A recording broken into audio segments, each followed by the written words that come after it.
Sud Radio Midi, Jean-Marie Bordry. Sud Radio Midi, on est ensemble jusqu'à 13h30. Où que vous soyez, vous avez probablement chaud. Vous allez me dire, c'est l'été, c'est tout à fait normal. C'est pas tant la chaleur qui est inquiétante, bien qu'il y ait effectivement encore à ce jour et à cette heure 26 départements en vigilance orange canicule. Alors prenez soin notamment des plus jeunes et des plus âgés, de vos aînés. Prenez de leurs nouvelles aujourd'hui, c'est important. Parlons maintenant de ce qui se passe sur la durée. C'est le risque de la sécheresse. La sécheresse qui est bien là, qui est historique, qui est partie pour durer et à laquelle il va falloir répondre. On en parle tout de suite avec notre invité. On en parle aussi avec Maxime Trouleau. Maxime, je le disais, on y est tous confrontés. C'est d'ailleurs l'une des conséquences du changement climatique, cette sécheresse. La France y fait face actuellement avec des conséquences très concrètes sur notre quotidien, Maxime. Oui, et depuis 2 jours, vous le disiez, tous les départements de la métropole sont touchés par cette sécheresse. Plus inquiétant sur les 93 départements de la France. Depuis hier, 60 sont en situation rouge, une situation dite de crise, situation vraiment préoccupante avec un mois de juillet le plus sec depuis 1959 et c'est même le plus sec tout mois confondu depuis 1961. Oui, ça commence à faire des records et ça a des conséquences. Oui, et bien les différents départements prennent évidemment des mesures pour limiter la casse. La population est ainsi invitée à limiter l'usage de l'eau, mais pour ceux en situation de crise, il est strictement interdit de consommer de l'eau pour, par exemple, des usages moins importants, l'arrosage des pelouses, des espaces verts, des ronds-points, mais aussi des stades ou des différents espaces sportifs.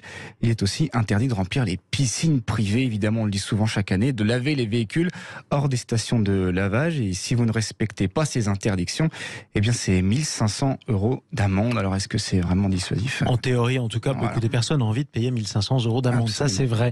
Comment faire face à cette sécheresse ? Les anciens qui nous écoutent vous diront peut-être qu'ils ont connu ça en 1976. Ils ont peut-être raison, d'ailleurs. Est-ce que c'est le pire épisode auquel on fasse face ?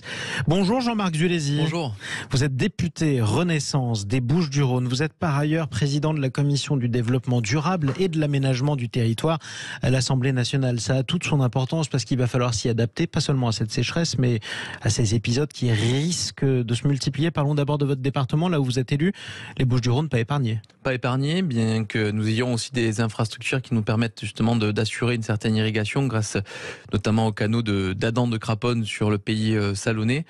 Mais une chose est sûre, c'est que nous devons tendre vers une sobriété dans l'usage de l'eau.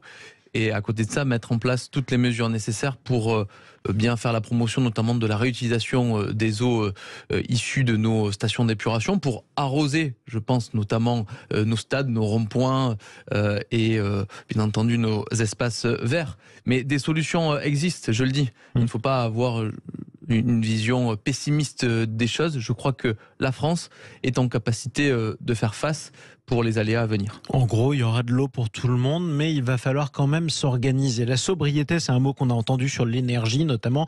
Ne gaspillez pas l'énergie. L'eau, c'est presque de l'énergie. D'ailleurs, ça en produit par endroits sur des barrages.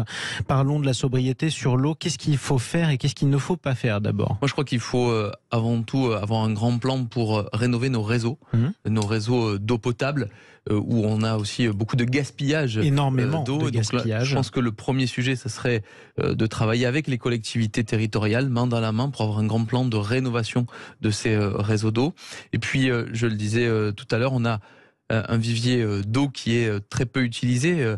L'Italie, l'Espagne utilisent beaucoup, c'est le reuse, les eaux issues des stations d'épuration. Faisons exactement la même chose. Des solutions existent permettant de focaliser notre ressource en eau, tout simplement sur le sujet du traitement et le fait de les rendre potable et qu'elle soit accessible à notre robinet. Vous présidez la commission du développement durable et de l'aménagement du territoire. On est en plein dedans.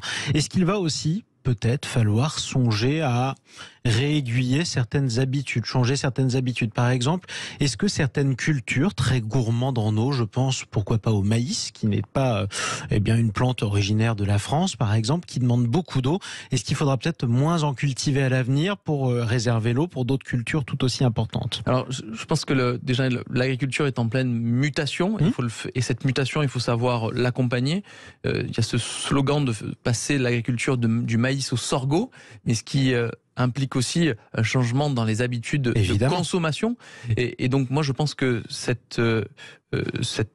différentes mesures de transformation de notre secteur culturel, nous devons la mener tambour battant, mais sans oublier et sans stigmatiser nos agriculteurs. Personne n'était en train de le faire. Bien sûr, mais on est tous obligés de ça. J'ai entendu certains mots d'opposition qui venaient stigmatiser parce qu'ils utilisaient des tracteurs qui polluaient, etc. Moi, le message que je veux faire passer, c'est on est tous dans le même bateau et ensemble, je crois que nous sommes en capacité de transformer notre agriculture pour faire face. Et on fait tous face au même risque. Alors il y a d'une part le risque sécheresse, il y a d'autre part le risque incendie. Alors ils sont concomitants, hein, effectivement, plus le sol est sec, plus le risque incendie est fort. On a vu ce qui s'est passé, on en a beaucoup parlé sur les routes de l'été à la forêt de la Teste de Buch. Est-ce que ça veut dire aussi qu'il faudra entretenir différemment nos forêts ?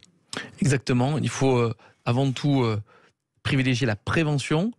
Deuxième point, l'entretien de nos forêts avec sans doute des mesures un peu plus fortes pour contraindre notamment les particuliers qui ne débroussaillent pas leur propriété.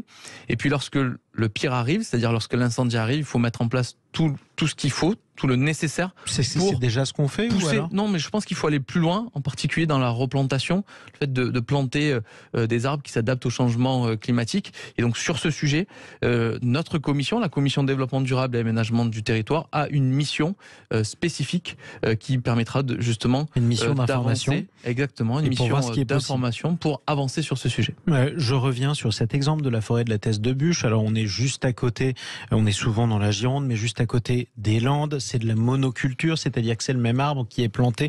Ils ont presque tous la même taille. Ils avaient, malheureusement pour eux d'ailleurs. Et ce sont des pins. Est-ce qu'il faut arrêter de planter des forêts où le même arbre est quasiment représenté partout ? Alors c'est une bonne question et effectivement je pense qu'il faut travailler sur une variété d'espèces, mais encore une fois une espèce qui puisse s'adapter au changement climatique. Et je crois que là aussi nous avons des atouts considérables en France, en particulier en matière de recherche et développement, permettant à ce que ces végétaux puissent s'adapter au changement climatique et aux différents milieux. Si je reviens sur le terme que vous avez employé, la prévention. La prévention face au risque incendie, c'est quoi ? Je débroussaille tout ce qui pousse, toutes les broussailles de mon terrain par exemple dans une région à risque ? C'est notamment cela, mais c'est aussi lorsque l'ONF, l'Office national des forêts, décide d'entretenir une forêt, il faut être en capacité de l'expliquer. Parce que nos concitoyens qui voient des bûcherons en train de couper des arbres pour tout simplement entretenir la forêt, ils ne le voient pas d'un bon œil. Donc il faut être aussi en capacité d'avoir des alliés au niveau des citoyens pour leur faire comprendre que si ces arbres sont coupés, c'est avant tout pour entretenir la forêt et justement pour prévenir du risque incendie. Et faire en sorte d'éviter qu'il ne se propage trop loin. Qui sont ceux qui vont le plus souffrir du stress hydrique en France ? Ce sont des viticulteurs, ce sont des agriculteurs. Est-ce qu'à ce stade, on sait qui va en subir les premières conséquences ? Ça dépend des régions. On peut voir que dans certaines régions, c'est avant tout le particulier. Mais d'ores et déjà, on voit que nos agriculteurs sont très touchés par rapport à ces aléas climatiques. Donc moi, je pense qu'avant tout, il faut accompagner l'ensemble des secteurs et en particulier, je pense, nos agriculteurs qui sont touchés de plein fouet par ces sujets. Alors, la Commission du développement durable et de l'aménagement du territoire est obligée aussi de se pencher sur ce qui va se passer plus tard. Dans les années qui viennent, on est dans le contexte du changement climatique, la multiplication et l'accélération des événements extrêmes. La sécheresse en fait partie. Est-ce qu'une sécheresse comme celle-ci, cette année 2022, qui dure, qui est très longue, on sait que ça arrivera de plus en plus ?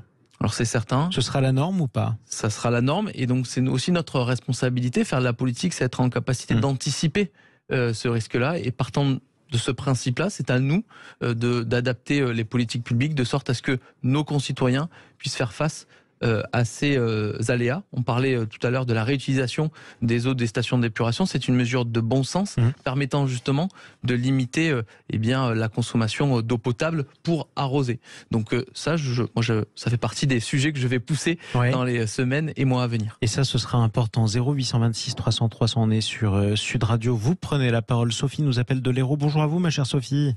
Oui, bonjour. J'espère que vous allez bien. On est ravis de vous retrouver cet été sur Sud Radio Midi. D'abord, est-ce qu'il fait sec dans l'Hérault et est-ce qu'il fait chaud en ce moment ? Oui, alors il fait très chaud, il fait très sec et on a de la chance parce qu'on est quand même dans le poumon vert du parc régional du Haut-Languedoc. Vous respirez alors ? On a encore un peu d'eau dans notre rivière, mais malheureusement, on constate que nos ruisseaux s'assèchent. Voilà, donc je voulais quand même intervenir parce que depuis les feux de Gironde et tout ce qu'on entend sur le débroussaillage obligatoire et puis l'entretien de nos forêts, je crois que j'ai pas entendu une seule fois l'impact que pourrait avoir le pastoralisme. C'est-à-dire qu'aujourd'hui, nos agriculteurs sont contraints et forcés à des obligations, mais il faut aider les jeunes à s'installer. Moi, je suis du cru. Hein, je pourrais vous montrer des cartes postales qui datent de 40 ans. On n'avait pas de problème de feu parce que nos villages étaient entretenus. Il y avait des troupeaux, et c'est pas les débroussailleuses, parce que quand vous avez 500 € par mois et qu'on vous demande de payer une entreprise, c'est des lois de bureaucrates. À l'époque, c'est la DDA qui a mis ça en place. Il fallait tout couper, il fallait nettoyer. Bon, ça a été un peu revu parce qu'on a quand même des espèces, par exemple les chênes verts. On peut pas tout nettoyer dessous et c'est même dangereux de nettoyer parce que ça repousse encore plus. Voilà. Et vous aviez quoi comme troupeau d'ailleurs à l'époque? Ce sera ma dernière question justement. Voilà, dans la commune c'était des troupeaux de moutons et de chèvres. Et c'était efficace. Voilà, c'était efficace. Les bordures de rivières étaient nettoyées. Ça a un impact sur les inondations. Enfin, il y a tout qui. Je pense que le problème n'est pas pris dans le bon sens, quoi. Mais je vous propose qu'on propose à Monsieur le député de répondre à votre interpellation. Merci beaucoup. Oui, nous avoir appelé depuis l'Hérault. Prenez soin de vous. Prenez soin aussi de tous vos aînés parce qu'il fait chaud en ce moment. Ça, c'est important. Ouais. Bravo Sud Radio, continuez comme ça. Merci à vous. On vous embrasse. Jean-Marc Zulesi, le pastoralisme. Oui, c'est une excellente proposition. Et moi, je pense qu'il faut travailler sur la complémentarité des différents modes de débroussaillement. Et donc, et on voit que ça se passe très bien lorsqu'un berger est conventionné avec une commune pour justement entretenir les collines. C'est gagnant-gagnant. Il se pose quand même la question des propriétés privées, puisqu'une commune ne peut pas imposer à ce qu'un berger aille sur une propriété privée. Donc, peut-être faut-il aussi adapter la loi de sorte à ce que les bergers puissent aussi accéder à ces propriétés privées. Mais donc ça, c'est tout un débat que nous aurons. Et n'oublions pas justement l'agro-pastoralisme qui fait la richesse de nos territoires. Et puis après tout, s'il est possible d'imposer le débroussaillage sur une propriété privée, après on peut discuter toujours du moyen. Mais si ça peut nous faire progresser tous collectivement, c'est peut-être une bonne chose. Combien de temps ça va durer cette sécheresse? Est-ce qu'on peut s'attendre à un retour des précipitations que vous disent les météorologues? Je crois qu'on va encore vivre un mois d'août compliqué et on peut imaginer qu'en début septembre sera un peu plus serein, mais en attendant, il faut faire face et il faut faire face ensemble. Et voilà où on en est avec ce changement climatique. On a connu pas mal d'été, on se disait quand est-ce que le soleil arrivera parce qu'il pleut trop. Là, c'est le contraire. Ça peut avoir d'autres conséquences. C'est déjà arrivé d'ailleurs lors d'épisodes de sécheresse, notamment à la fin des années 90.